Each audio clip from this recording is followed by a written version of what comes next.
I got a video here. It's called "How to Live a Happy Life," and well, let's just take a look at it. I don't think I really need to set it up. Let's go ahead and take a look at it. Once it loads.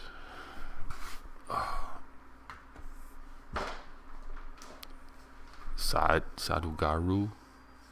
Yogi Mystic. Good evening, sir.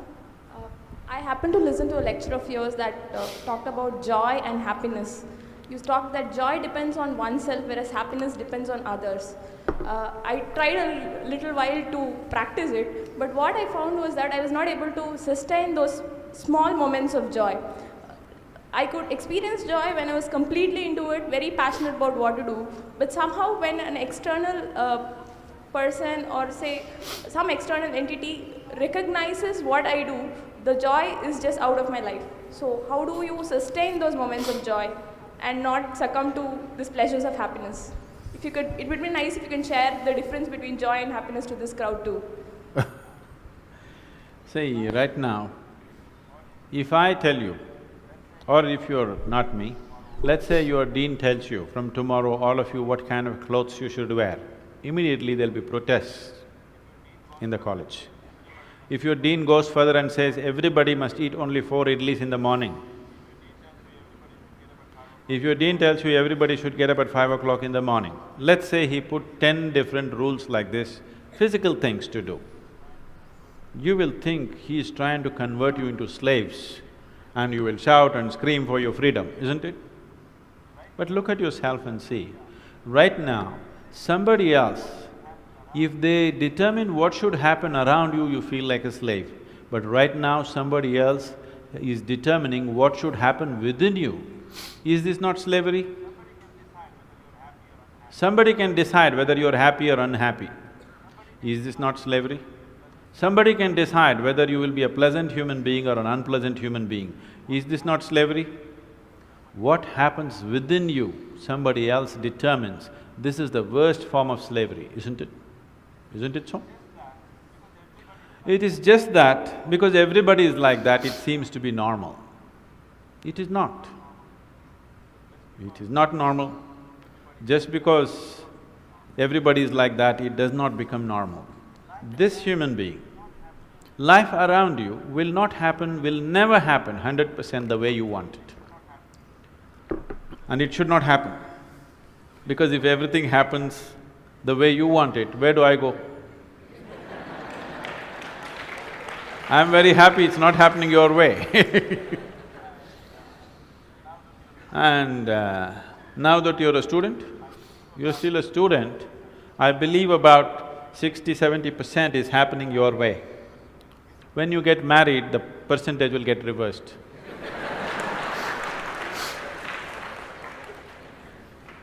We don't know. Well, we don't know whether which way it'll go. So if life around you will never happen 100% the way you want it, and it should not. Unless you're living with machines, life will not happen and even those machines will freak on you, isn't it? And the machines troubling you every day for something or the other, they do. So, outside will never happen 100% the way you want it, and if your happiness or your joyfulness, or let's not use all these so many words, essentially it is pleasantness versus unpleasantness. For pleasantness, we have many names, we call it peace, happiness, joy, bliss, ecstasy.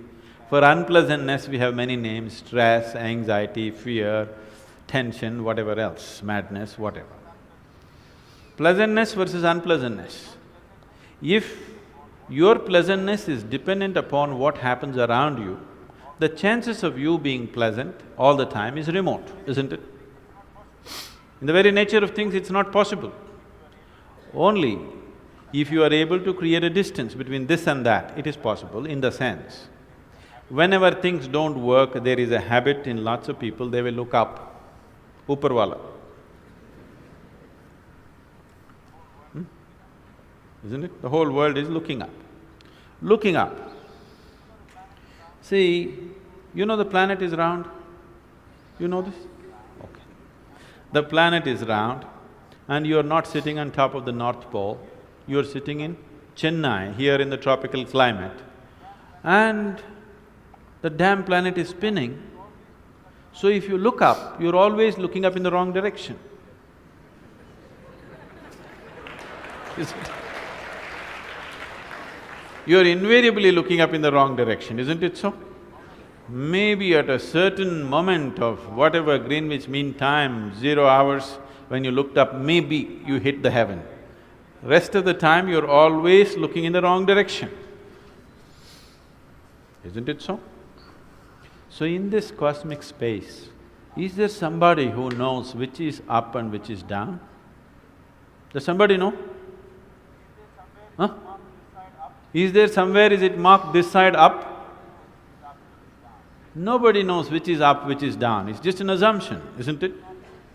Do you know really which is north, which is south? In the real sense, do you know what is north and south? It is just for our convenience, we just fixed it, isn't it? Yes or no? Do you know what's east and west? No. Do you know what is forward and backward?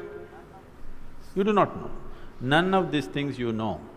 There is only one thing you can be certain of right now. This is, you know what is outward, what is inward. I'm going to pause it right there, stop it right there, because I think this is going to have to be a series of videos, because he is making some great points, going through a long discussion, and I don't want to rob him of his wisdom. I wanted time to digest it. He is new to me. The question is, again, was from the woman who's a student about being happy or things going her way. And I think this comes down to a very fundamental issue as an individual. Christianity has a thought of this.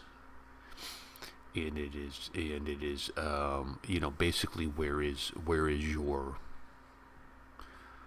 you know, where is your joy? What are you locking onto that's going to give you that sense of purpose or pleasure, right? And I think the guru here would probably take a little bit different and say that comes from inside, right? Where a Christian would say it comes from God. And please don't get me wrong, I'm not here trying to swing his video into Christianity. I'm just using it as a reference point so I can relate my mind to what he said. And I think when we get into this idea, if you're waiting for happiness to come from your surroundings, it's short-lived. I think in the very best sense, if you live your life trying, you know, like, if I do these things in my life, if I live my life this way, then I will be happy. If I can get this thing and this thing and this thing and this and do all this stuff, then I'll be happy. And I really don't think that's the case, because that is a very immature view of where happiness comes from, and joy and contentment. If you are living your life for those, you really open yourself up to, you know, this in life. Momentary highs, momentary, you know, lows, hills and valleys, mountains, peaks. You know, it kind of becomes at the highest it's laugh out loud, and at the bottom it's, you know, WTF. And that's kind of what you do, and it's a very superficial existence, because things change. Economies change, situations change. People leave you, people die, jobs are lost.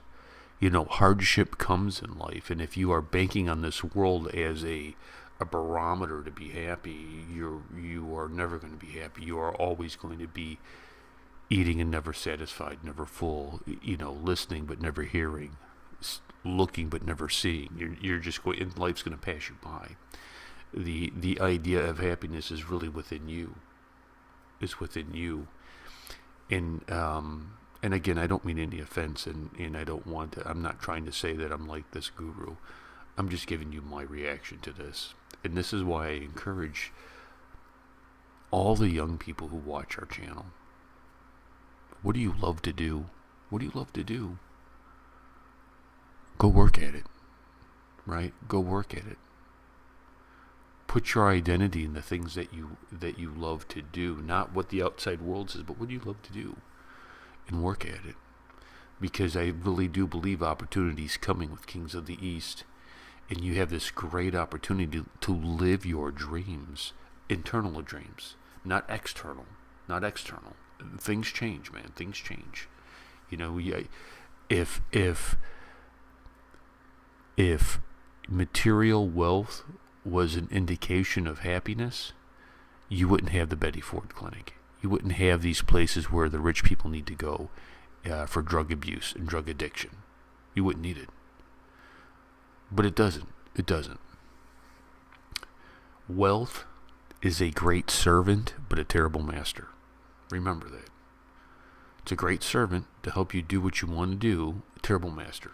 So, I think we'll do more of his videos. I had an issue with one earlier where I got hit with hate speech. What? Hate speech for what, dude? The guy's just sitting there talking. So I gotta be careful with it, because YouTube didn't find it amusing. I don't know. Anyways, that's probably too much. So we'll do more of his, and we're gonna take his statements one at a time. So don't be mad when you watch and you're like, he didn't finish the video. We gotta hone in on the one topic at a time, because there's just way too much wisdom this guy is giving. That's to get in. You know, I don't want to miss something. So bear with me, please. If you haven't yet, please subscribe to the channel. Please go check out the radio station, Dark Sky Radio. I have added more Indian music, and I'm thinking, we started some programming. Sundays is Remnant X Radio, and I'm guessing Saturday is going to be all India. I'm going to do a block of Indian programming, but I'll let you know as we get closer to that of what time and whatnot, so you can go check it out. Peace and much love.